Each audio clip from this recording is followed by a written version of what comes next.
Welcome back to another transformative journey into the depths of human psychology.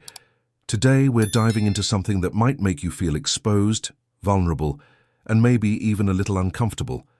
But here's the thing, that discomfort you're feeling right now, it might actually be the most beautiful sign that you're healing. Carl Jung, the revolutionary Swiss psychiatrist who changed how we understand the human psyche, once said that the most terrifying thing is to accept oneself completely. And if you've been on any kind of healing journey, you know exactly what he meant. The path to emotional recovery isn't lined with comfort and ease. It's paved with moments that make you want to turn back, moments that challenge everything you thought you knew about yourself.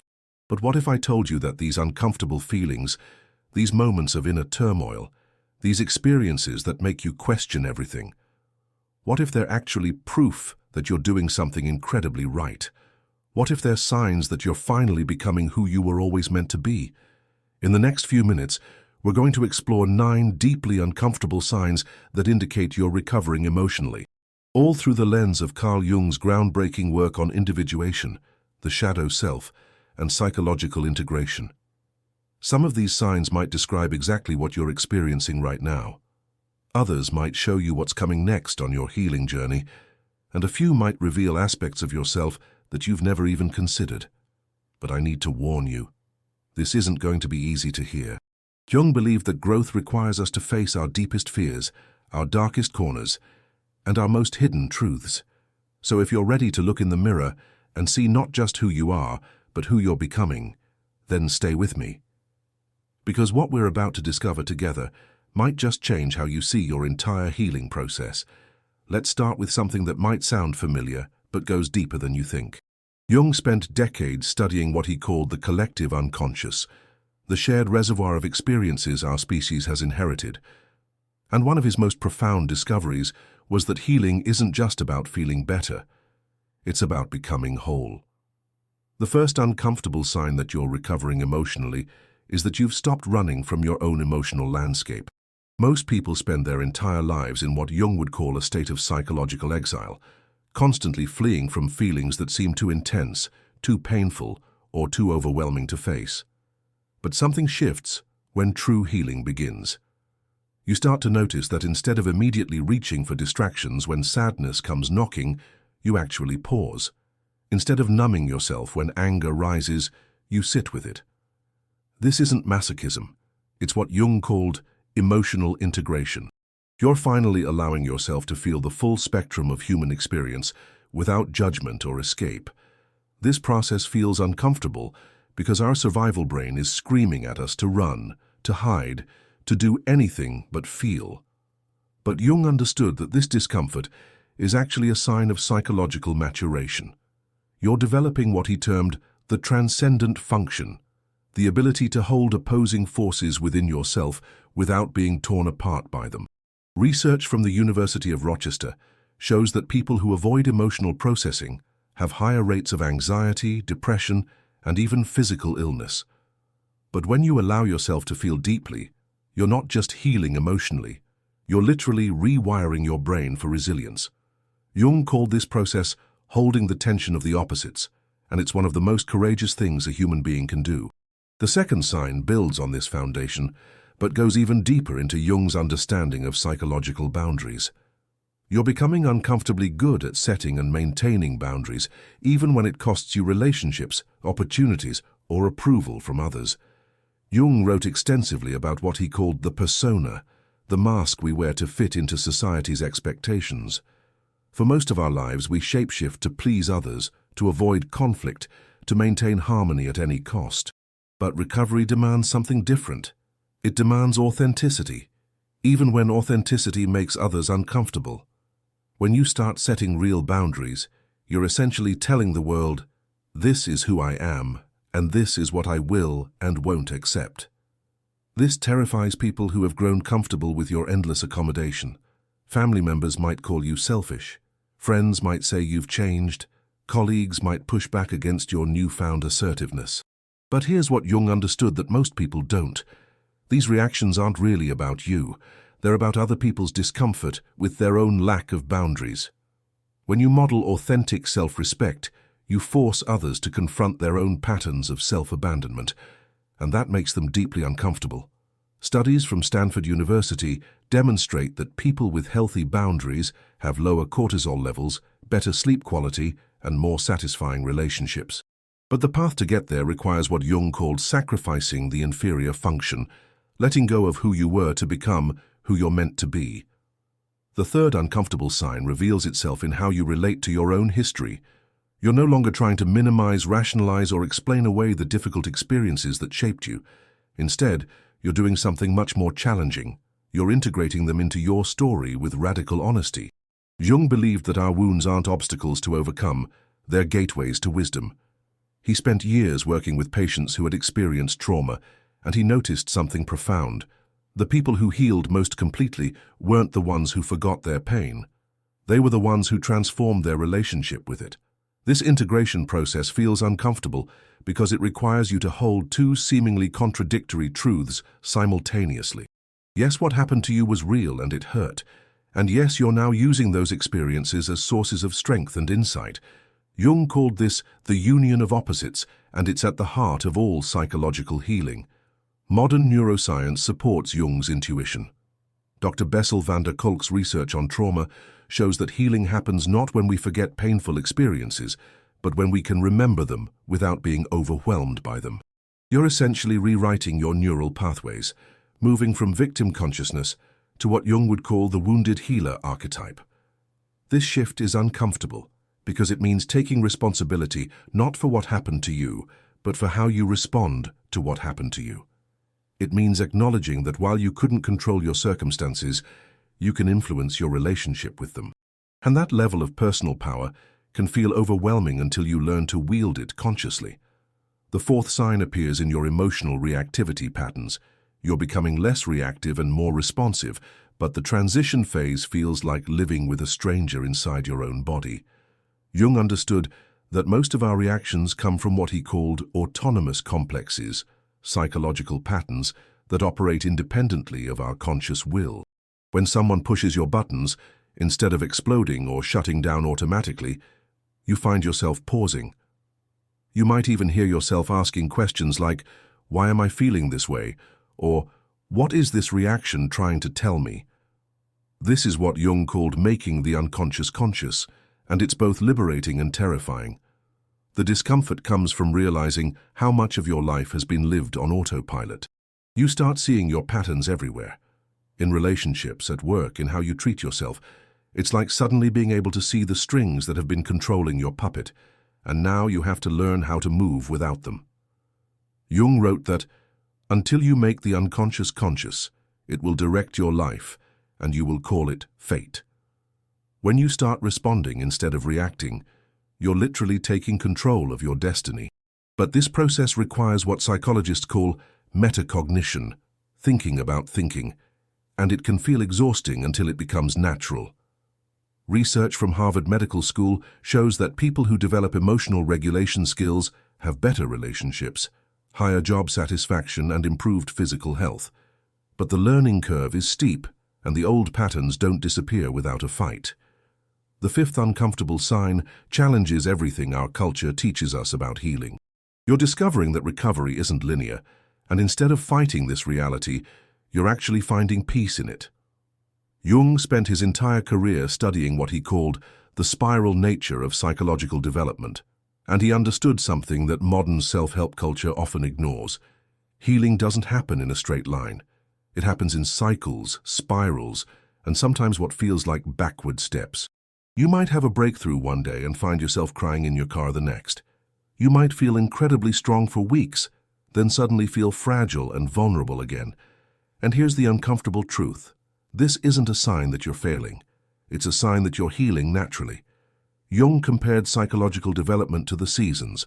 Just as nature cycles through periods of growth, harvest, dormancy, and renewal, our psyches follow similar patterns. The discomfort comes from living in a culture that demands constant progress, perpetual positivity, and linear improvement.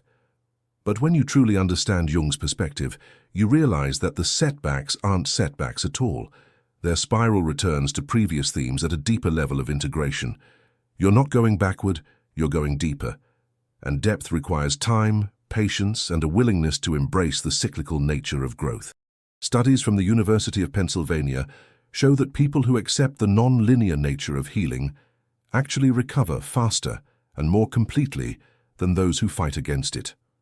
Jung would say this is because they're working with their natural psychological rhythms instead of against them. The sixth sign manifests as an increasing willingness to step outside your comfort zone, but not in the way most people think. This isn't about bungee jumping or public speaking. It's about psychological courage. Jung believed that true bravery isn't the absence of fear.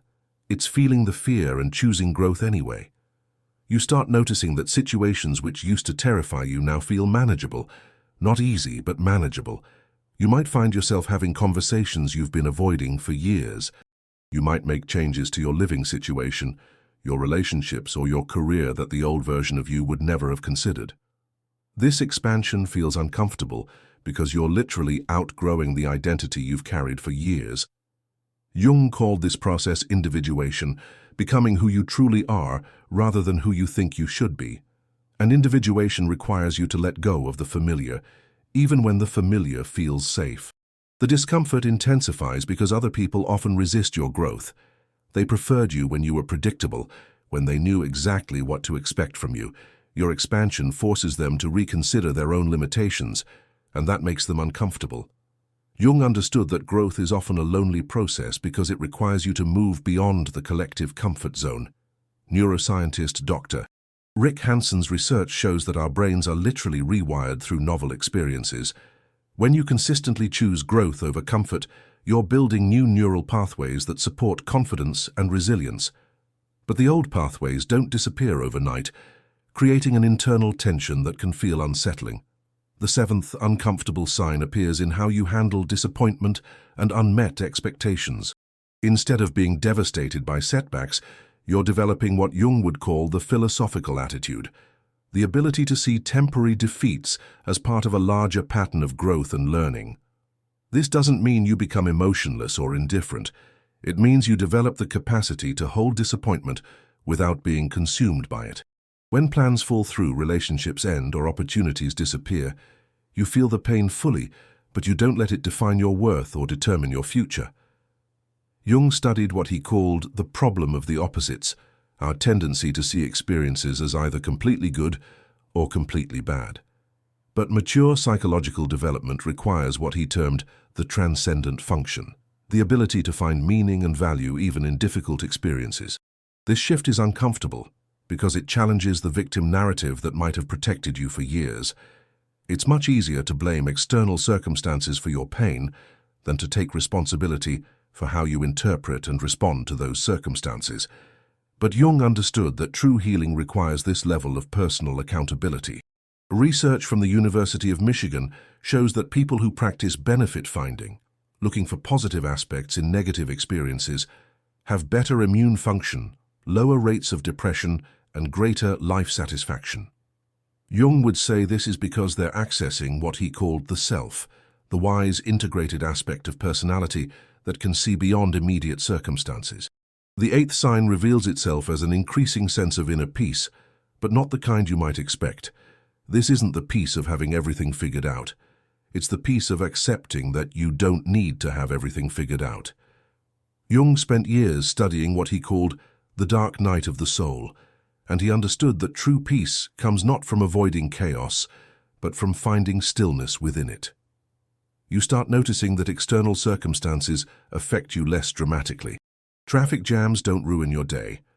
Other people's moods don't determine your emotional state. Unexpected changes don't send you into panic mode. This isn't because you don't care. It's because you've developed what Jung called an unshakable center. This inner stability feels uncomfortable at first because you're used to deriving your sense of self from external validation and circumstances. When you stop being tossed around by every external wave, you have to learn to trust your own internal compass. And that requires a level of self-reliance that can feel isolating until you realize it's actually freedom. Jung wrote extensively about what he called the self, not the ego-driven self that needs constant validation, but the deeper self that remains constant regardless of external circumstances. When you start accessing this deeper self, you develop what mystics have called the peace that surpasses understanding. Studies from Johns Hopkins University show that people with strong inner locus of control have lower rates of anxiety, better stress management, and more satisfying relationships. But developing this internal stability requires what Jung called the sacrifice of the ego, letting go of the need to control everything outside yourself. The ninth and final uncomfortable sign might be the most challenging of all. You're becoming genuinely open to receiving help and support from others. For people who have survived by being completely self-reliant, this shift can feel terrifying. Jung understood that hyper-independence is often a trauma response, a way of protecting ourselves from future disappointment or abandonment. When you start healing, you begin to recognize that isolation isn't strength. It's actually a prison. You realize that your reluctance to accept help isn't about being strong or capable. It's about fear. Fear of being vulnerable. Fear of owing someone something. Fear of discovering that you actually do need other people. This opening feels uncomfortable because it requires you to trust again, even though trust might have been what got you hurt in the first place. Jung called this the leap of faith that's required for all meaningful relationships. You can't guarantee that people won't let you down, but you can choose to remain open anyway. The discomfort intensifies because accepting help means acknowledging that you can't do everything alone, and for many people, that feels like admitting weakness. But Jung understood that true strength comes from knowing when to be vulnerable, when to ask for support, and when to allow others to contribute to your life. Research from Harvard's Grant study, which followed subjects for over 80 years, shows that the quality of our relationships is the strongest predictor of happiness and life satisfaction. But building quality relationships requires the courage to be seen, known, and supported, even when it feels risky. Jung believed that individuation, the process of becoming who we truly are, isn't a solitary journey. It happens in relationship, through connection, and with the support of others who can see us clearly and love us anyway. This interconnectedness challenges the myth of the self-made person and invites us into something much more beautiful, authentic community. As we reach the end of our exploration together, it's important to remember that these 9 signs aren't a checklist to complete or a test to pass.